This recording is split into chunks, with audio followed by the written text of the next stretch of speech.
And the Spawn Deck does it again!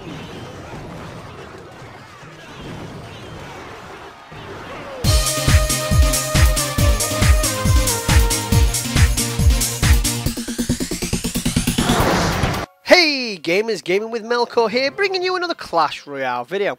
This is going to be another deck spotlight video, guys. My favourite kind of video, and from the views I get as well, your favourite video as well.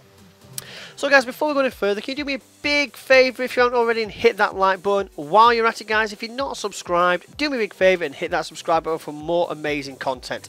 So guys, let's have a look at the deck that we're going to be using today. Oh, that is right, guys. It is the dreaded Spawn Deck. Or a partial Spawn Deck, should I say. So it involves the Goblin Hut, the Giant, the Fireball, the Spear Goblins, the Barbarian Hut, the Baby Dragon, the Musketeer, and the Elixir Collector. So guys, I'm going to show you a couple of replays on this deck, but if you hang around till the end of the battle, and I'll give you a couple of quick tips on how best to utilise this deck. So here we are at 3 replays from earlier on today where I utilised this deck and won quite successfully. We also had a 1-1 draw in there as well, which did involve an opponent which had a level 3 P.E.K.K.A, the Miner, and the Princess. As you're all aware at this point, guys, we still do not have a single, that's right, not a single legendary card. So we're going to have a look at a few of the easier victories to start off, and we will watch our first battle, and then we'll have a look at a couple of others as well.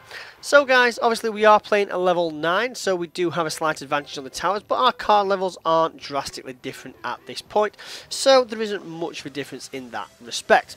So we're just going to wait for the elixir to build up before we drop that elixir collector at the back. For some reason I didn't wish our opponent good luck, which isn't like me at all. So our opponent decides to fireball the collector and the tower, so I thought I would just throw down the sad face. Obviously my elixir is built up to 10, and our opponent drops down, oh my god, he drops down the mortar. So I'm not too worried about the mortar at this point. The mortar is just one of those cards that you can deal with relatively easily. And as I knew our opponent had already dropped the fireball, I decided to drop that Goblin Hut at the back as well.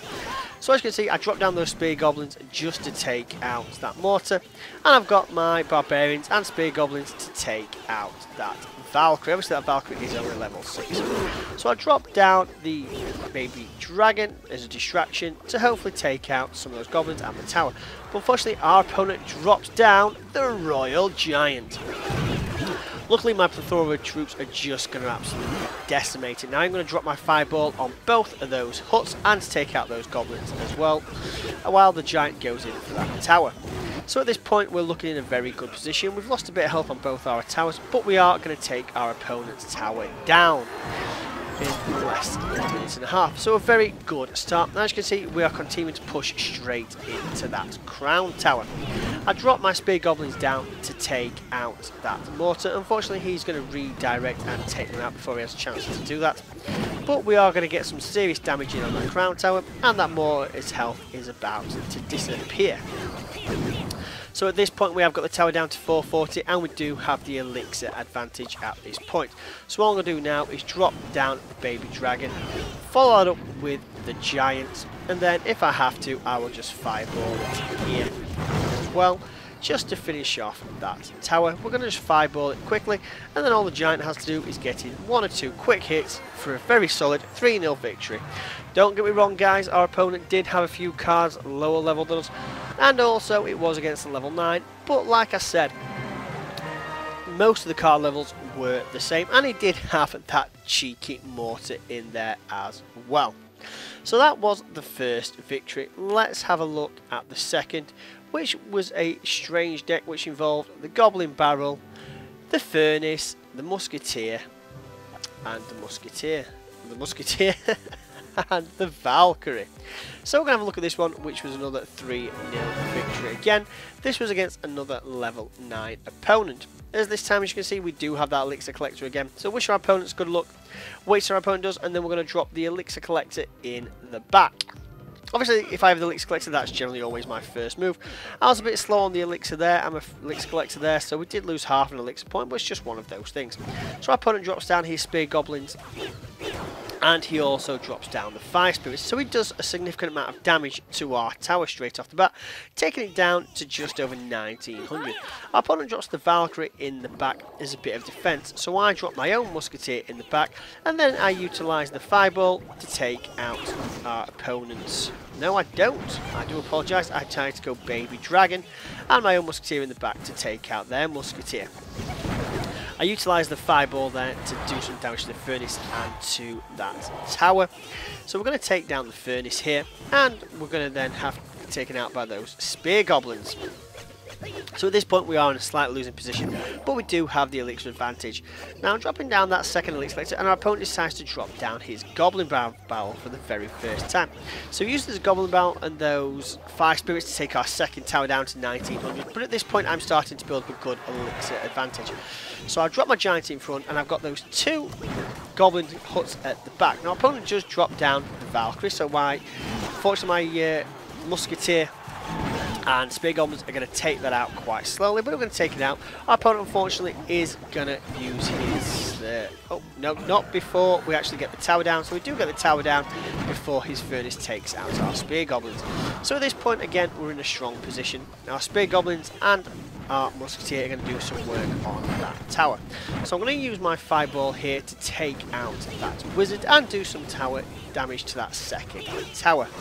Though I should be probably concentrating on the main tower at this point.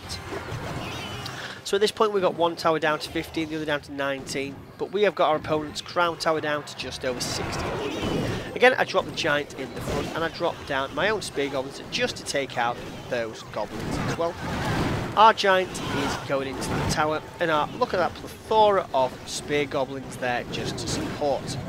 Now our giant alone does get that tower down to 519. So I decide to drop my barbarian hut in the back for nearly the first time in this battle. As we plod on down this left hand side, it's at this point our opponent decides to leave. He's had enough, he knows what's coming, so I just plough my troops in behind the giant for a 3-round victory. Again guys, this was against a level 9 player who did have slightly lower level troops with us in some areas, but not fully across the board. So we're just going to have a look at one more replay. Now this was a 3-2 victory.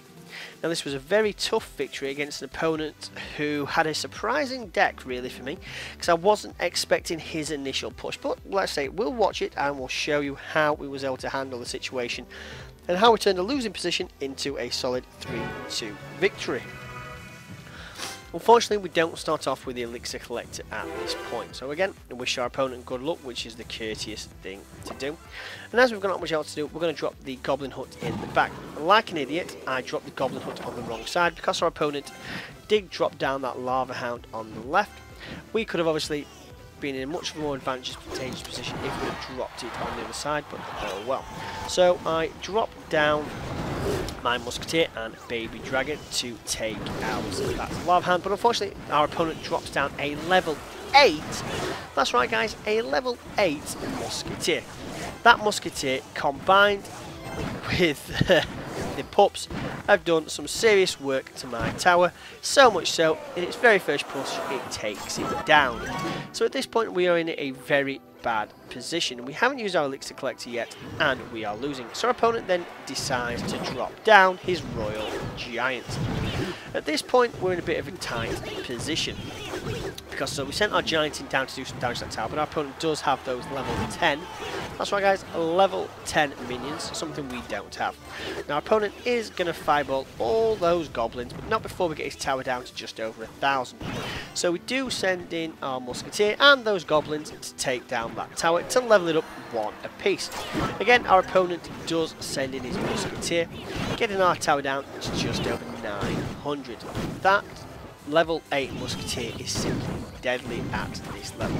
Don't know why I placed the baby dragon where I had, but oh well. But it was there, helpful enough to take out some of that minion hunt. Now at this point we do have a bit of an elixir advantage, so we place down our barbarian hut and we start our push down this left hand side, going for that crown tower. Hopefully, I'm hoping in the extra time we can obviously overwhelm them. So the barbarians take out that royal giant, but not before he takes out our tower. So at this point we're in a bit of a tricky position. We are only just ahead, but we are doing some work on their crown tower. So we do manage to take out their level 8 musketeer, and we have our own musketeer. So we drop down the baby dragon in front to hopefully mitigate some of that damage for those barbarians to get there. Now we do get that tower down to 1551. So at this point we decide to completely ignore the royal giant and decide to push on for the attack. So we drop the spear goblins to take down those reapers. Unfortunately the lightning does take care of them, but then I managed to drop down the musketeer as well. So the musketeer and the goblins managed to take down our opponent's musketeer, and then combining with the giant to take down that crown tower for a solid 3-2 victory with seconds to go in the game. So guys, that was 3 back-to-back victories, with obviously one draw in there, which I apologise, which was against another level 10 opponent who did have the minor the lovely 3 ladies of the 3 musketeers and obviously that princess in there. It was a solid 1-1 victory, which we nearly did go on to win.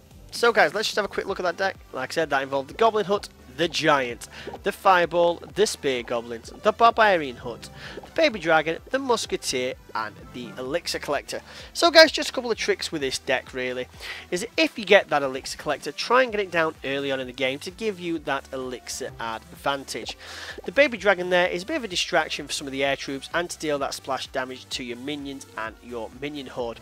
Try and get your Giant up front, but make sure where possible you've got the Goblin Hut behind, and if possible the Barbarian Hut as well. The Barbarians will push that Giant slightly quicker, but I always like to try and get as many Spear Goblins from either the Goblin Hut or the Spear Goblins themselves behind the Giant.